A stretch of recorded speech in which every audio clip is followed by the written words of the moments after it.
All right, you guys, welcome, welcome. I am back and I'm here tonight with Jeffrey. So Jeffrey is here with lived experience with OCD. He's an advocate and yeah, just wanted to come on and after watching several of the lives, being a part of it for so long, kind of on the other end, wanted to come on and help out some of you guys. So my name is Jenna Overbaugh. I am a therapist here at NOCD. Been working with people who have OCD and anxiety and related conditions since 2008, I think. Yeah, long time. So I'm really excited to be here with you guys and hopefully answer some questions. So now is your opportunity, whether you're on YouTube or Facebook, to get some of your questions answered. So feel free to pop on and get a question in there. We'll try to get to as many as we can. We don't necessarily go in order. So even if we didn't get to yours, doesn't mean that we won't. So yeah, let's just get to it. I'll have Jeffrey, if you don't mind, want to give these guys some kind of context and background for where you're coming from today? Sure. Like as Jenna said, I live with OCD. I have for many years, more than 40. And so I finally found NOCD this past summer, and I've had many different uh, therapists, and CBT, which is cognitive behavioral therapy, just doesn't work for OCD. And I was paired with a NOCD specialist, and like I said, it was August, so it's like 4 months now, and the ERP works great. I have been able to control my thoughts far better than I ever have in the 40 years prior. So it does work. It's a lot of work and it's tiring work, but it is well worth it. Yeah. And I don't think I could have said it any better, right? Like it is work, but it's worth it. And having OCD is work, right? So yeah, let's help these guys out a little bit. I'm so glad that you're here. Thank you. It's Glad to be really here. it's like part of the recovery process, I think, to like come back and advocate. There's something really special about that. So alrighty. We'll just start right up at the top with Natural B. Advice for sexual orientation, backdoor spike, mimicking thoughts of true desire. I identified as bisexual but dropped labels. As embracing uncertainty is said to help OCD, but what else can I do to help? So I'll start off here, and then Jeffrey, if you have anything else to add, then I can bounce it back to you. But for those of you who aren't aware, sexual orientation OCD is kind of an emerging subtype of OCD that's becoming more and more common and more talked about, where someone has really difficulty tolerating the uncertainty of their sexual orientation. So I need to be 100% sure of my sexual orientation. Any doubt about that sexual orientation is really intolerable and really uncomfortable for that person. And the backdoor spike kind of references with any of the subtypes. It can happen with any kind of OCD experience across the spectrum. Is when you kind of start to feel better, and then that backdoor spike is like, well, that means you must like it, right? Well, you're not as anxious around women anymore, so that must mean that you like women, right? Or you're not as anxious around little kids anymore, so that must mean you like children, right? So it kind of like is one last desperate attempt at the OCD to try to get you in its hands and get you kind of wrapped up. So I would just, when it comes to the backdoor spike, no matter how real and how like, but what if things get, you really just have to stay super consistent in your exposure work, because this is no different from me telling my son, like, no, you can't have this toy. No. He goes and he asks his dad. No, the answer is no. He cries, he screams, he throws a fit, he has a temper tantrum. It feels really intense. It feels like, man, it would just be so much easier to just give in and give him what he wants. But if I give in at the peak of that temper tantrum, you have to think about what I've done for the long term, right? Like in the short term, I might have, you know, uh, made myself feel better right then and there. And we might have been able to get out of the grocery store at that time. But I've now set myself up for next time that's how intense things have to get before the OCD gets what it wants. So this is really common. It's kind of like what we call an extinction burst. So things tend to get really, really, really, really, really intense, really bad. And the OCD is really just desperate to play any tricks that it possibly can. So stay consistent, especially when it feels really real, like mimicking thoughts of true desire. Just, I don't know.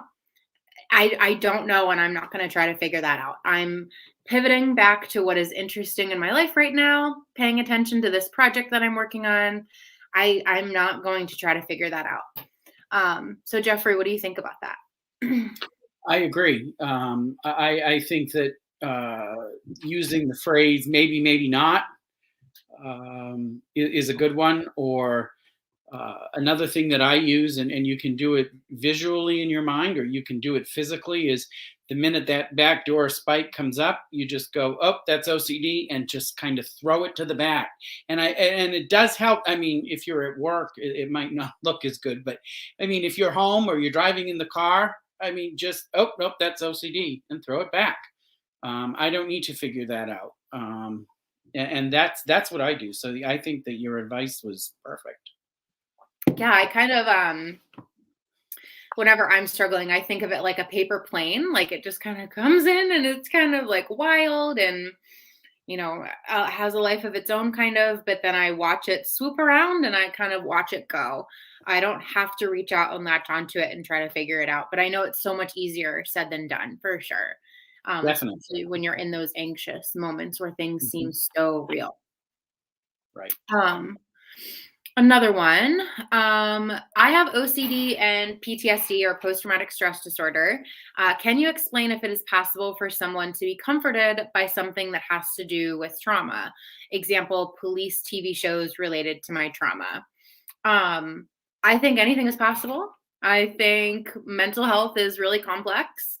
I think OCD is really complex. I think PTSD is really complex. So, my best advice here, and not just with this, but for everyone, regardless of your subtype, regardless of what your triggers are, regardless of what your compulsions are, ask yourself, why am I doing this? Why am I watching the TV shows? Am I watching the TV shows because I like that that's what's on right now and that's kind of my genuine interest and that feels good to me. I really like that show. That's what I want to do right now. Or is it like I feel like I need to watch these shows to figure something out, or I need to watch these shows because if I don't, I'm going to feel uncomfortable and I don't want to handle that, right? So it's kind of like police TV shows are neither good nor bad. It's kind of why you're using them and how you're using them. So, um, you know, I think, I don't know if this is exactly what you're asking, but I think the use of coping skills or like I'm being comforted by something, I think is probably not a wise choice because coping skills aren't portable, right? So you're not always going to have access to police TV shows if you're saying that that's something that causes you comfort. That's why, like when we're doing exposures, especially here at NOCD, we're pretty straightforward and traditional with how we do exposures. We don't want you guys to be listening to music while you're doing exposures. We don't want you to be coloring or drawing or listening to your favorite episode of TV in the background, right? Like we don't want you guys to be distracting yourself or to be actively coping because it interrupts the habituation process. It interrupts inhibitory learning, which is the opportunity for your brain to learn something new. So I don't know if I'm answering the question exactly, not having all the context in the world, but I would ask yourself, why am I doing this thing? Why am I watching these police TV shows or XYZ? I would also be careful for everyone out there, be careful with the use of coping skills because it could interrupt the exposure process. So Jeffrey, I don't know if you have anything else off the top of your head. I think you hit it well. I was struck by the word comforted. That's not one word that you really want to be using in ERP treatment, at least in my experience, in my opinion, because comfort can lead to it being a huge compulsion. Like, oh, that makes me feel better, but then you're not dealing with the OCD issue in a healthy way. Sometimes we have to be uncomfortable in order to get comfortable without the reliance of the police TV show, or whatever it is. And that's true of anything. If we're looking for comfort, that's almost like looking for reassurance, the way I'm reading this. Mhm. And reassurance is only going to make the OCD stronger in the end. So I agree. You gotta know why you're doing this, and if you're doing it for comfort and not because you enjoy the show itself, I would say that that's probably something you'd want to stay away from, because it's only going to make the OCD stronger, especially as you said, Jenna, when you don't have access to this stuff. When you have an episode of OCD, and there's none of that stuff to do. I mean, then you're stuck on your own. So Mhm. Yeah, uh, I absolutely. agree. I agree with you. Cool. This next one, I'm kind of curious, like your experience as someone who has lived experience with OCD. Because I definitely have a lot to say more from just like the educational therapy side. But how did you cope with feelings of sadness during, when things were especially really bad when you were active in your treatment? Well, I think it's important when you're feeling sad or any emotion that is tied to OCD, is you have to deal with it through an exposure, or that's the first thing. But you also have to go on with your day. You can't. One of the things that I learned was, as difficult as it can be, and I'm not saying any of this is easy. I put that on the table right away. So I'm saying it. This is what you have to do, but I'm not saying it's easy. So if it's sadness, um, maybe find something that brings you joy. Going for a walk in the park, or whatever, or playing with your puppy or your cat, or something that'll lift your spirits naturally. Because if you give into the OCD and you give into those feelings of sadness, it's just going to get stronger and stronger and stronger. Whereas when you've learned ERP, you can still feel the sadness, you can still feel the anxiety, but it's back there. It's not prevalent. So you're feeling it, but you're not really giving it anything other than what it is, and it's just a feeling of sadness. Hmm. And that's what I've done, is just I acknowledge it. It's important to acknowledge it because it's there. Don't push it away, because that is another compulsion. But acknowledge it's there, and just move on with your day, and try and do what you can do to lift your spirits, whatever that may be. Yeah, I think you rocked that. That was amazing. And I would echo all of that. I'll add that basically, you guys, what Jeffrey is talking about is the evidence based treatment for depression, which is behavioral activation. So, yes, exposure and response prevention, when you get down to the specifics, it's repetitively doing exposures, working at them in a slow and gradual fashion. Like there are some nitty gritty details that are very unique to ERP. But when you take a step back and you look at ERP as a big picture of approaching your fears, doing uncomfortable things, and increasing tolerance for uncomfortable emotions, the techniques and the tactics of exposure and response prevention can help with a wide range of issues, including but not limited to sadness. So things like, yeah, I really don't want to get up and take that shower today. Probably a good time to take a shower because you don't want to, right? So whether it's OCD or depression or sadness, it's pushing yourself to behaviorally do the things that do align with your values and your higher self or your future self, even though and especially when it doesn't feel like you want to, right? So but really simply to answer your question, Michelle, are feelings considered OCD, like feelings of sadness? Usually with OCD and anxiety, we're thinking of like anxiety, or like panic, worry, stuff like that. Not to say that you can't experience sadness with OCD, but it's more of like an anxiety related condition versus like a depression type of related condition. But again, can totally help. Sometimes OCD and depression can be comorbid, so they can like exist separately. Like I have depression and sadness, and I have OCD, and they're separate entities. They can also be secondary, right? So like I have really severe and debilitating OCD, and secondary to that, because I have such debilitating OCD, I have depression. So that's always important to talk to with your therapist for sure.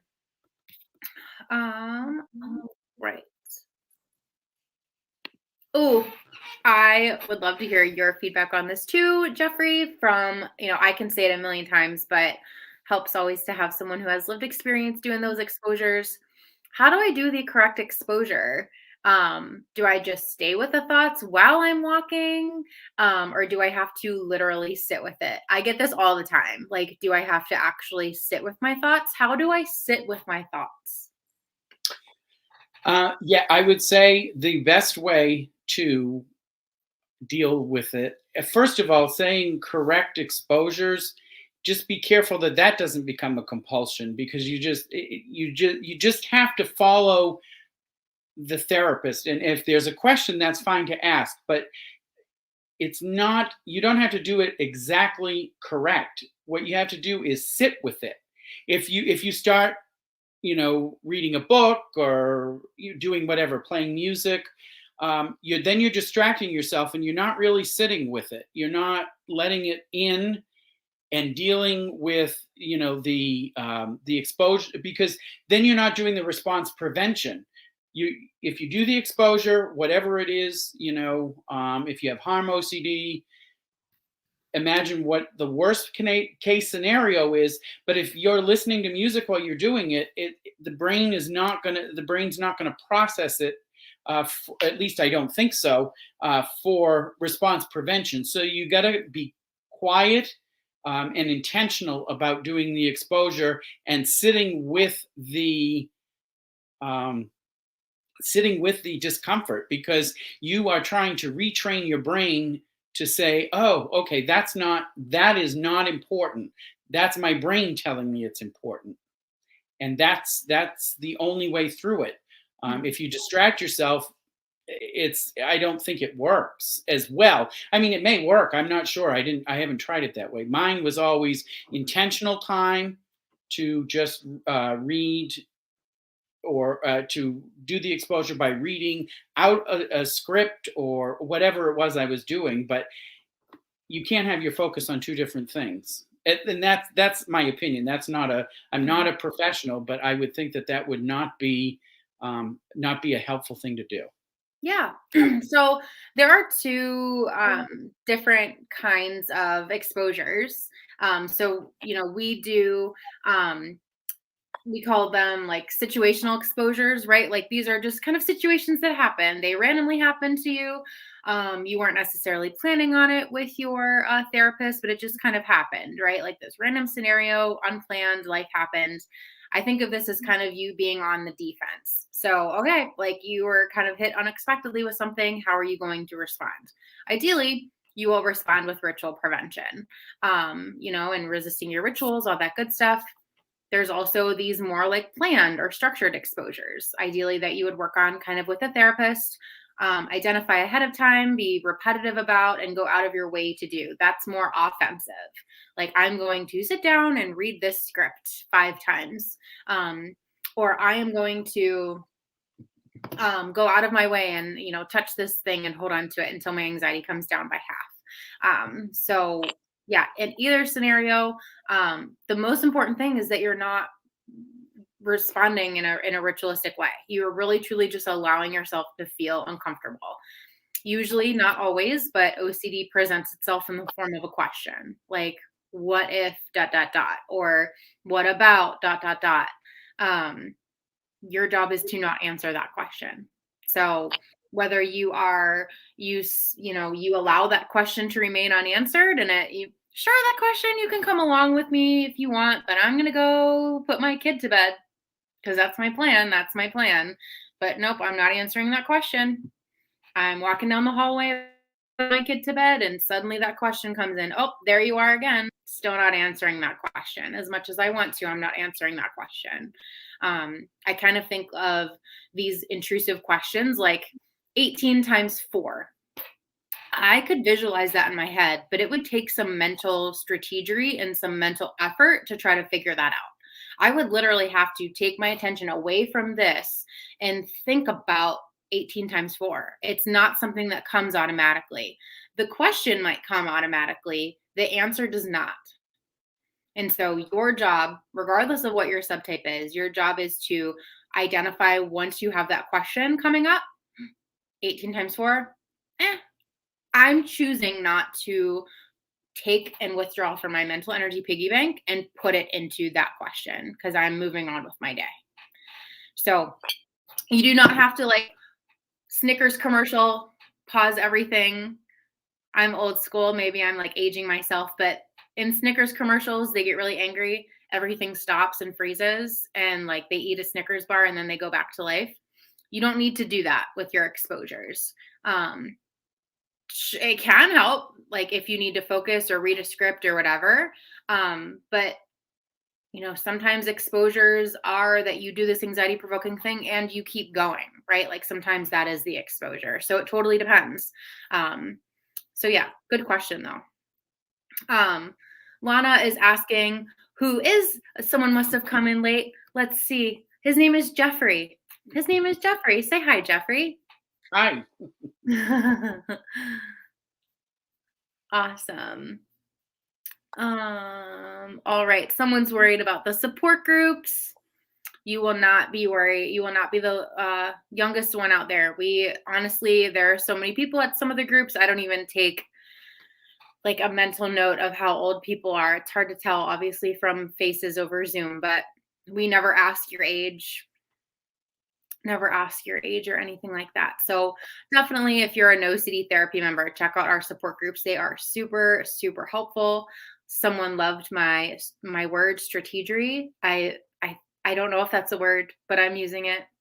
I'm using it. Jeffrey, what do you think about this one? What's the difference between ruminating and sitting with something?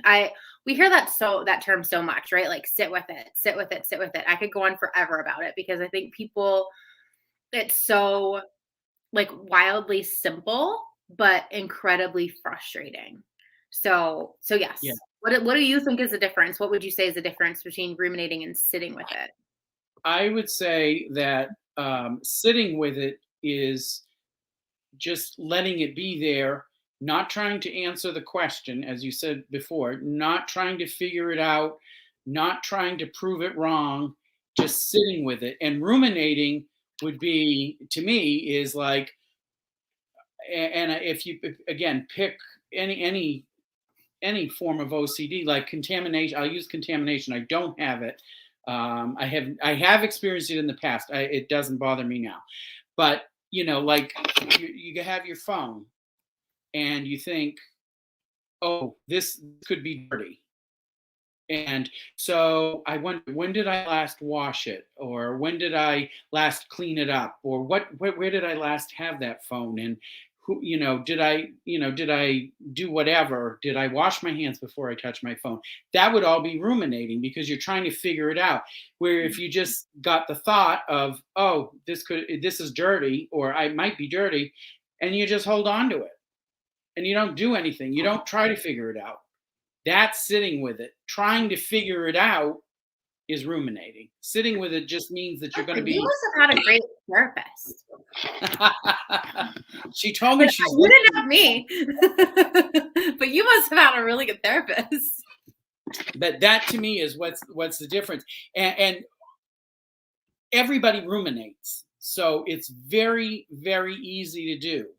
And when I catch myself now, and I just say, "What am I doing? What am I doing? I'm ruminating. I got to stop."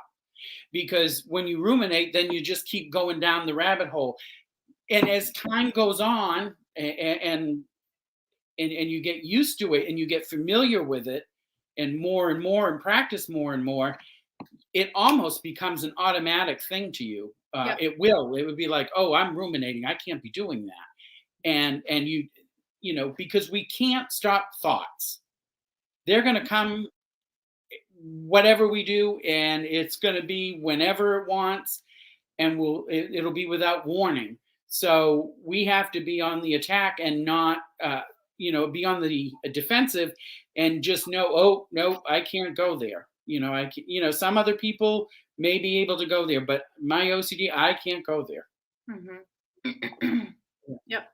Awesome. And related, so I could go on this forever. But I would encourage you all to consider, what is the difference between a worry versus worrying, right? So, and I'm coming from the camp of professionals. I don't think there's that much difference functionally between a worry and a rumination. Like, it's literally, I think, the exact same thing, right? So I also think worrying and ruminating can be used interchangeably. They're functionally the same to me. So yeah, I would challenge you all to consider, what is the difference between worry and worrying. Worrying is a process. Worrying is where you've latched onto it. And Michael Greenberg is really, I'm sure a lot of you probably are familiar with his work. Some of you, probably don't like his work. He can be a little bit abrasive, I've heard from people, but I think his work is incredible. I would encourage you all, eat the fruit, spit out the seeds. If you don't like certain things that you hear, stay for what does work for you. So he has a really good analogy of, we kind of have two modes for like a security camera. So there's one mode of a security camera where it just very superficially takes in everything, but it never really stops. It just keeps going. It takes everything in, but it's not really honing in on one area, and it kind of just zones, right? Like, it just zooms, back and forth, pretty calmly, no issues, but it never zooms in. So it just takes everything in, big picture, kind of superficially.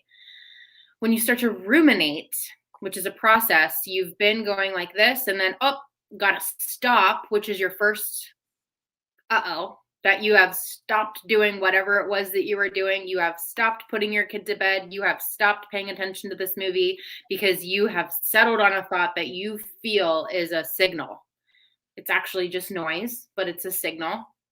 You're telling yourself it's a signal, and you choose to zoom in. So while you're zooming in and you're trying to see the details, and you're trying to figure this thing out, there's all this other life that you could be getting back to, right? So that analogy is always super helpful for me. It's always about resisting the urge to stop the security camera, resisting the urge to zoom in, especially when you feel like there's something important there. You're going to feel like there's something important there.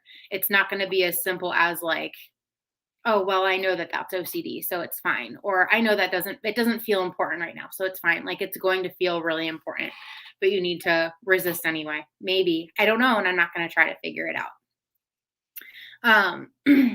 So Jeffrey, I don't know if you can maybe get a little bit vulnerable here and tell us if you can resonate with this, just like with how severe things got at some points. But obviously anxiety can get pretty severe, where people feel like they have these really intense physiological reactions. Sometimes, like Tia even saying, sometimes I feel like I'm having a heart attack.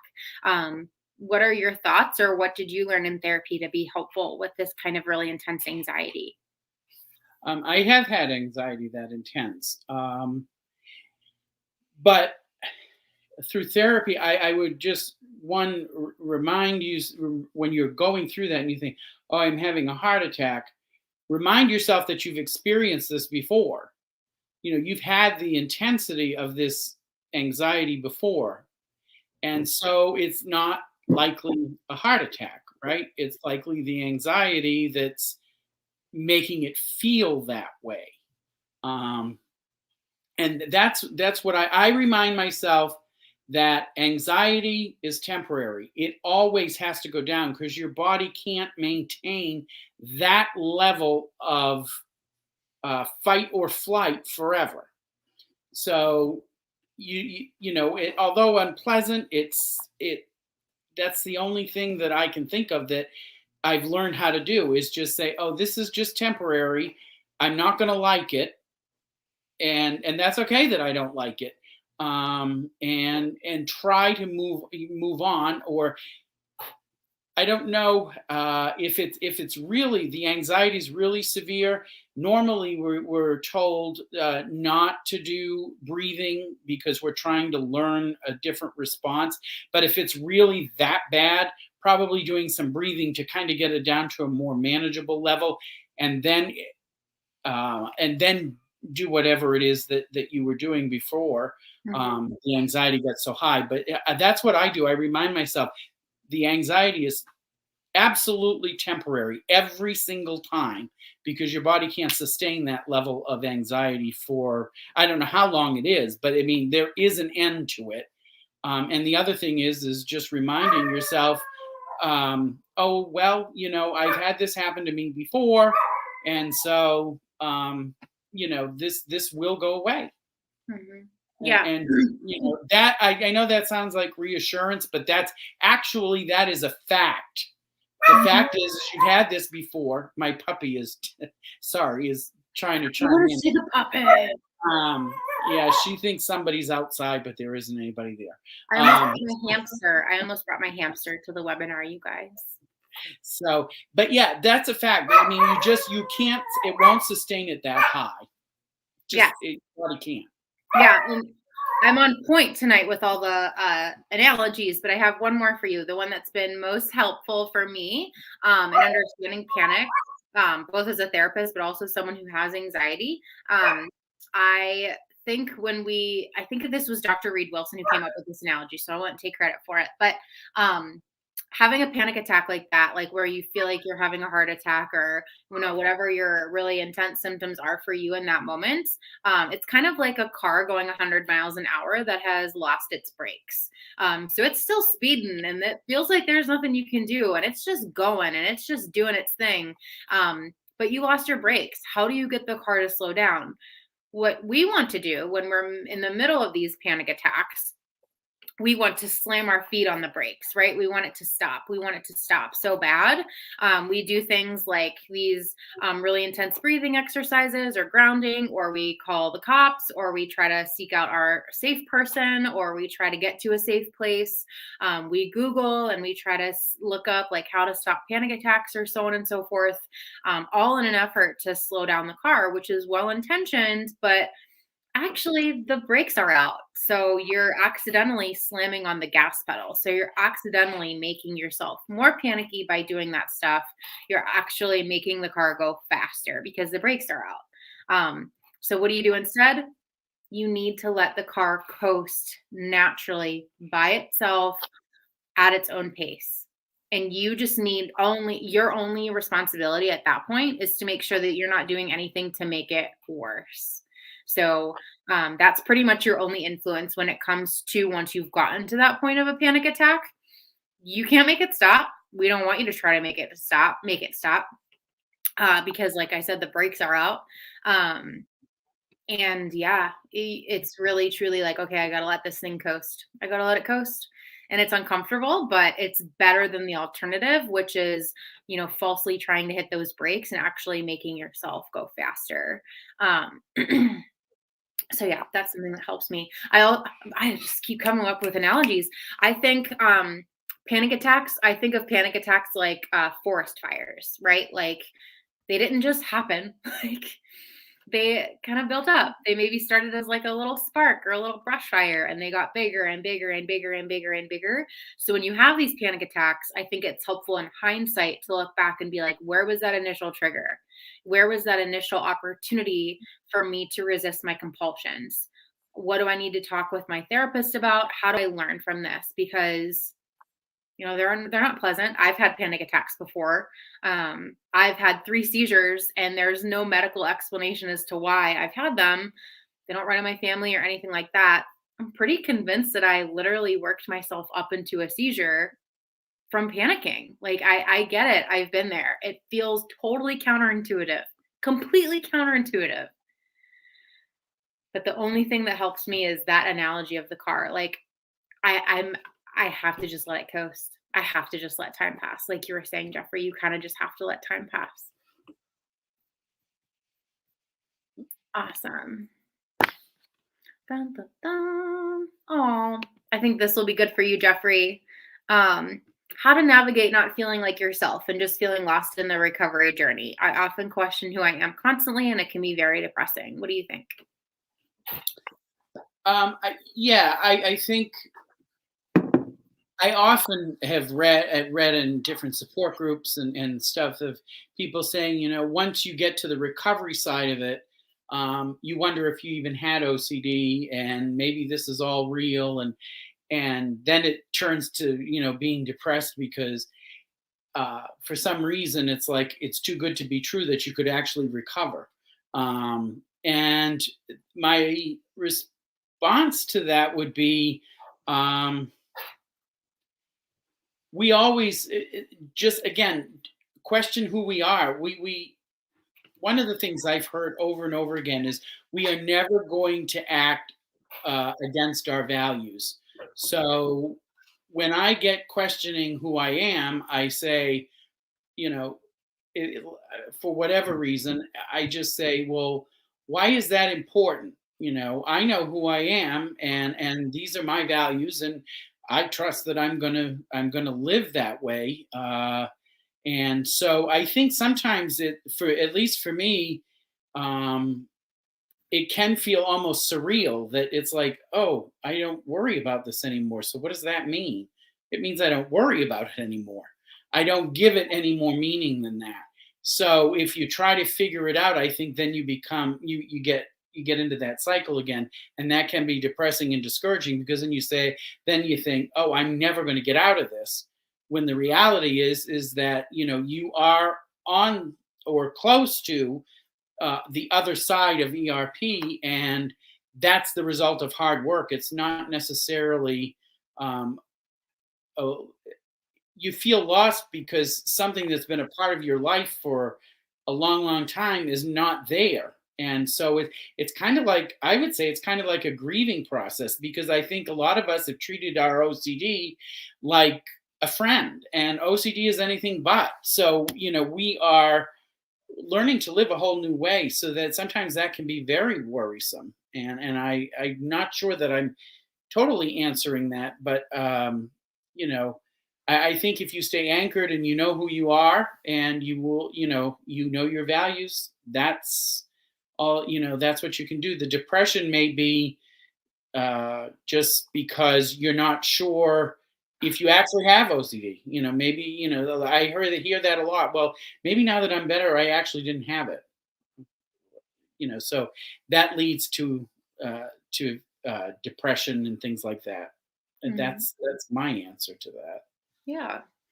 And I think some other people have already answered this, like not knowingly in the chat, but OCD is the doubt disorder, you guys. So I feel very strongly about this. Could go on and on forever about this too, but um, OCD is not about contamination or relationships or um, religion or uh, like literally any subtype here. It's about the intolerance of uncertainty, right? It's the doubt disorder. And that's why OCD has a tendency to play like whack-a-mole on all these different themes, right? Like, well, last year I had relationship OCD and now that doesn't even bother me anymore. Now I have sexual orientation OCD. A year from then it's like I don't even have relationship OCD anymore. I have this. And it's like it's the doubt disorder. Like if you just superficially address the relationship concerns, but you're not addressing the underneath the actual difficulty and the intolerance of uncertainty of life in general, then that's really, really problematic. And you have to not just be willing to accept relationship uncertainty or sexual orientation uncertainty. You have to accept the fact that um, there's uncertainty in literally everything that we do. That so much of what we do is a roll of the dice. That so much of what we do is just everyone just putting their best foot forward and making the best of it, right? Um, so yeah, so OCD is the doubt disorder. It's going to have you question who you are. It's going to have you question whether therapy is working. It's going to have you question what your values are. The most important thing is that you don't get too caught up in that, and that you focus on the behaviors. The behaviors in this treatment is really, really important. Like literally getting out of your mind and into your body as much as possible. Like, yep, I don't know. I don't feel like myself today, but what are the things that I need to do today? I need to pay some bills. Okay. What do I need to do in order to, you know, do the things that I need to do and do the things that I want to do today. So I always tell people you'll get your answers from doing, not by thinking.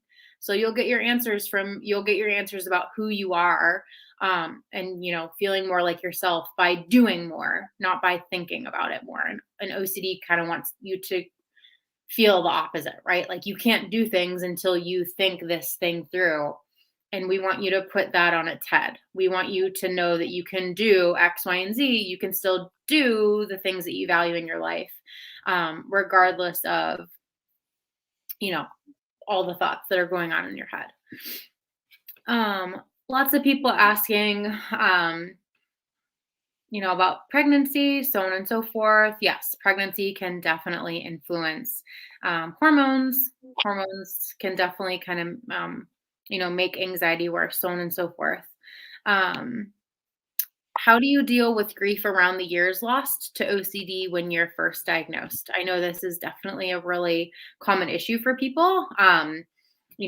When you get diagnosed, there's a lot of different emotions, right? Like you could feel relief, you could feel happiness, you could feel hopeful, you could feel angry, you could feel sad, and you can feel all of those things. So yeah, it's okay to have that experience, and all of those things are valid, right? Like it's sad to see, so many years that are lost to OCD. I know I've worked with people who are like 85 and they've had OCD their whole entire life and they finally find ERP, and it's really great, but it's also really heartbreaking because, it's hard. It's like, well, what could have been? What could have been? My advice is to give yourself that space to feel the feels, right? Like it's not that like, well, be lucky you got a diagnosis and be happy you got a diagnosis, right? Like allow yourself to feel the grief that comes with that with perspective, right? Like allow yourself to feel the feels, but at some point you have to continue to move forward, right? Like we can't stay in that forever. We do want to allow ourselves to feel the feelings with some perspective. Eventually we kind of take that deep breath and we reorient ourselves, we recommit to our journey, and we find a way to make that meaningful moving forward so that there's not more grief to look back on later, right? Like if we're grieving 20 years lost to OCD, let's really try to not make it 25, right? Jeffrey, what do you think? I agree. It's like you said, some people they're 85. I mean, I'm in my early mid 50s, and I like to think early 50s. And so I could look back and say, oh, if I'd have found this 25 years ago, I'd probably have 25 better years. But the truth is that I probably found it at a time when I was able to do it, and so I was ready to do it. And I think that sometimes that's just what happens. So I try not to look back, because not everything in the last 40 years has been terrible. There have been some terrible times with OCD, but overall, I just try to, like you said, put it in perspective. It's not all bad, but yeah, it's like if you there's grief around people who, if they if they have a cancer diagnosis that's on a stage 4, and well, what if I had done something a year ago and I was ignoring it? Well, you can't deal with that, and that's time has gone by, so you can't fix that. But what you can do is just live for today and forward. So I try not to look back. I try to just look to the present and know that I'm going towards the future. Whatever happened in the past, I just, I can't change it. I don't have to like it, but I can't change it. So I try not to dwell on that, because that can kick the OCD back. So Mhm. that's what I do, is just, as my therapist said, we don't have time machines. We can't go back. We can't go forward. We only have this moment. So the rest of it is just, just try and just accept it the way it is. Doesn't mean you have to like it, but it is what it is. And Mhm. I know that I don't mean that to sound cold. It just that we can't change it. So acceptance of it is just a lot easier than trying to wish it away. And just know that you're getting better now with ERP, and it's like, so now you have the gift of ERP and you just use it going forward. Yeah, for sure. I think you're bringing to mind a concept called radical acceptance. It's from dialectical behavioral therapy, but again, I don't feel like they're too discrepant from each other. So, radical acceptance, and this is something that all of you guys can, benefit from. Radical acceptance is a skill that basically says it is what it is. And that doesn't mean you have to be happy about things. It doesn't mean that you have to be content or accept, um, complacent with how things are. It doesn't mean that you're not going to work to improve things, but you do accept what happened and what cannot be changed. And you're committed to not doing anything to exacerbate your suffering. So radical acceptance allows your grief to be grief and not suffering. So be with your grief, allow it to be there, feel that it is what it is. It sucks that there were some times that could have been so much better because of OCD. And that's where it needs to end, right? Like it is what it is, and we're not going to do anything to exacerbate our suffering beyond that. Um, awesome. We're getting to some good stuff here, Jeffrey. Thank you so much. It's so awesome to have you here. Um, all right. There was a really good question on here. Okay. Um, okay. So from Ashley. Can there be long periods of rumination, almost worse than the original thought, to the point where it clouds your clarity? So, like, take a rumination out and put any other compulsion in here, whether it's mentally reviewing a conversation, checking a doorknob, checking a light, cleaning your hands, like literally whatever compulsion you want to put in here. The answer is yes. That's the whole cycle here, you guys, right? Like, yeah, you have this initial urge to want to do this compulsion, whether it's washing your hands or ruminating, mentally reviewing a conversation, checking over your test answers at school, whatever it is, right? Like, you do it once and you have good intentions, but that reinforces your doubt. That basically tells your brain you can't trust yourself. Jenna must not be able to trust herself because she checked this thing. So, okay, I guess I can't trust myself. So I should probably check again, right? So they've actually done research to support that this is what happens. So they did this with people who check like stoves and doorknobs and stuff like that, more like tangible objects. But there's no reason to say that you wouldn't be able to extrapolate it to other mental rituals as well. But essentially, the more frequently that someone checked the doorknob, the light switch, the sink, the whatever, the less confident they were in their memory, which is really notable because you would think that if someone checked something 100 times, they would be really confident in their memory, right? I checked it 100 times. Common sense would say that I would be more confident in my memory having checked it 100 times, right? Than if I had only checked it once or twice. And the opposite is true. So you're actually less confident in your memory having checked that doorknob, that stove, that lock 100 times. You are less confident in your memory after 100 times than had you left it alone completely. So the idea is, yes, you have this intrusive thought of doubt. I left this undone, or, I'm ruminating about this. What if, what if, what if? You have a little bit of uncertainty there, like 1% or 2% or 50% or whatever it is. As soon as you start to do compulsions, that confidence in your memory goes down. The confidence in your ability to trust yourself, the confidence in your ability, to do whatever, it goes down. And so you have to keep that in mind too. Like before you go back and check that lock again, before you go and wash your hands again, before you go back and review that situation, before you go and try again to ruminate or try to figure that thing out, as you do that, you are making yourself less and less confident in your memory. And this is why, to Ashley's point, yes, of course you can cloud your clarity. Of course you can cloud your clarity. Go on Netflix and watch literally any true crime documentary, or like any like false confession documentary, the mind is very impressionable. Mm. You can, if you tell the same thing again and again and again and again and again and again, you can actually get kind of confused about it, right? So, um, yeah, memory is not very reliable. Um, you know, it's really tricky. Like, take it, everyone out there, I think everyone out there needs to take like a Psych 101 course or like cognitive psychology course and just understand the nuances and the intricacies of our brains, that they're not that reliable, that the things that we're doing are making us feel even less reliable and even more doubtful. Like, we're better off, I'm telling you guys, you're better off just sitting with that initial uncertainty. It's never going to feel like 100%, but it's better than making it worse. What do you think, Jeffrey?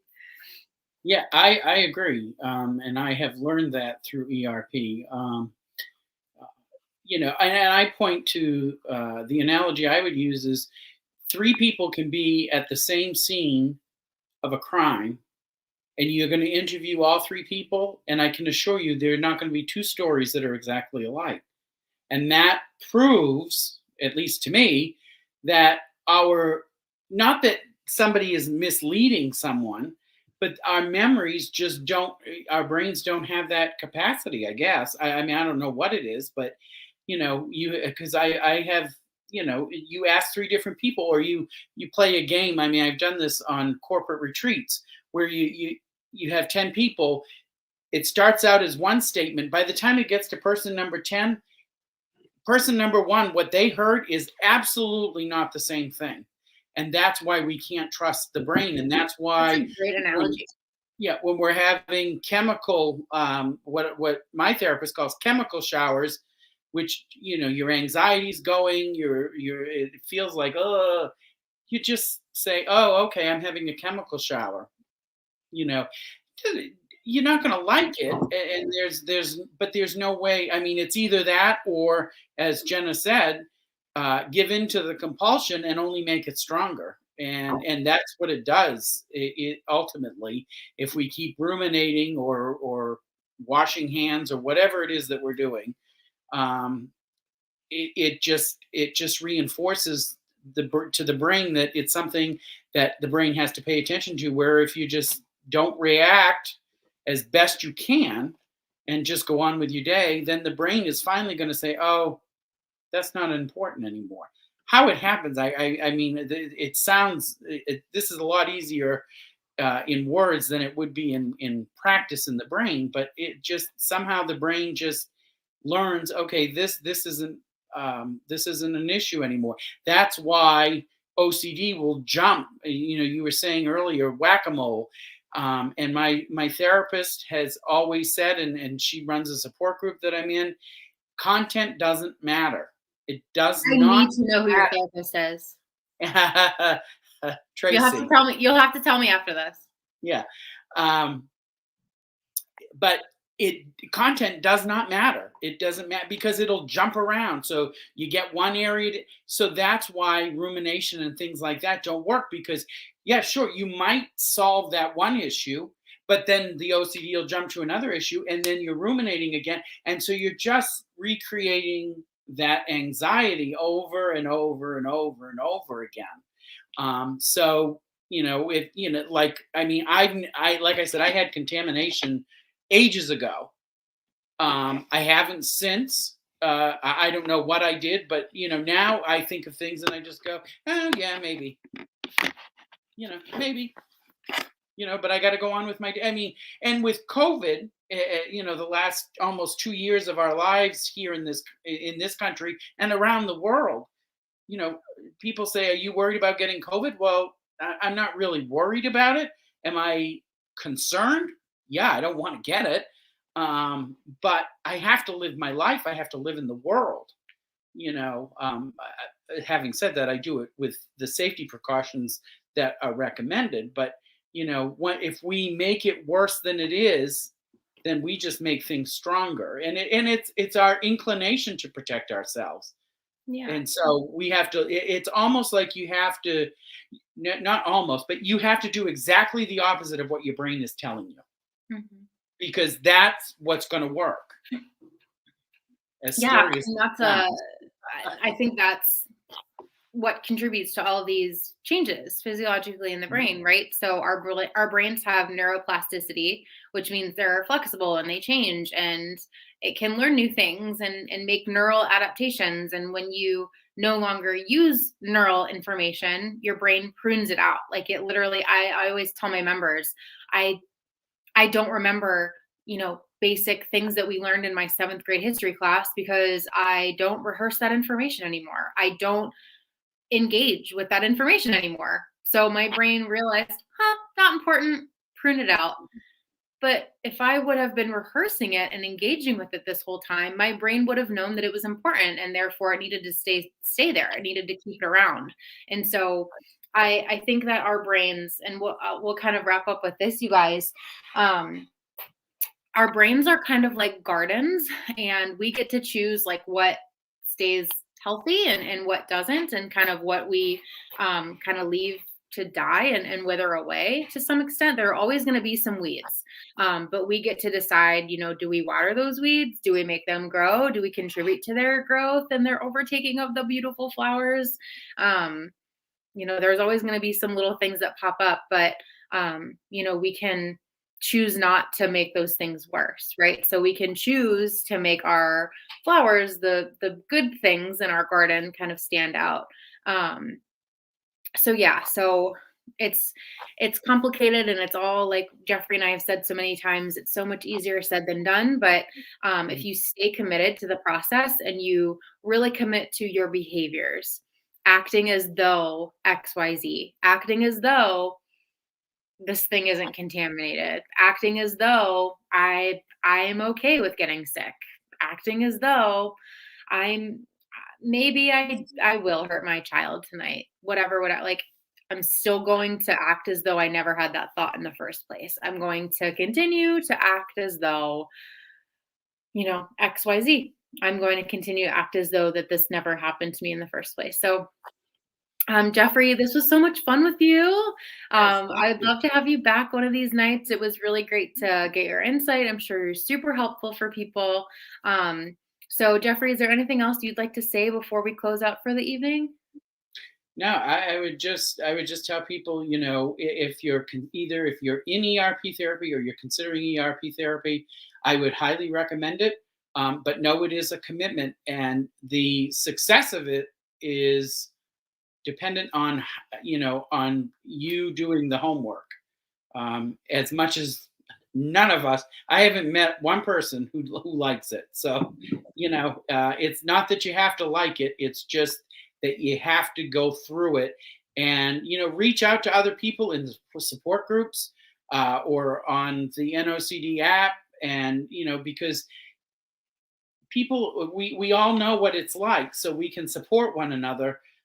But doing it without reassurance, sometimes it makes it feel like somebody's not being very nice to us, when in actuality that's the nicest thing that is being done, is not feeding that reassurance or that compulsion. So it Mhm. is a commitment, but you can do it. People say, "Oh, I don't know if I can do it."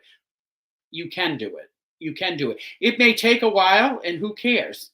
If it takes 8 months, fine. If it takes 3 years, fine. You'll get better a little at a time, or you're able to adjust quicker. Just don't judge that. Just do it and be committed to it. That's all you need to do, and the rest will fall into place. Awesome.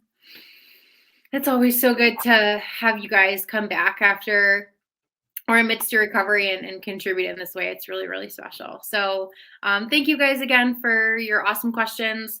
These are recorded, so you can always go back or share with someone.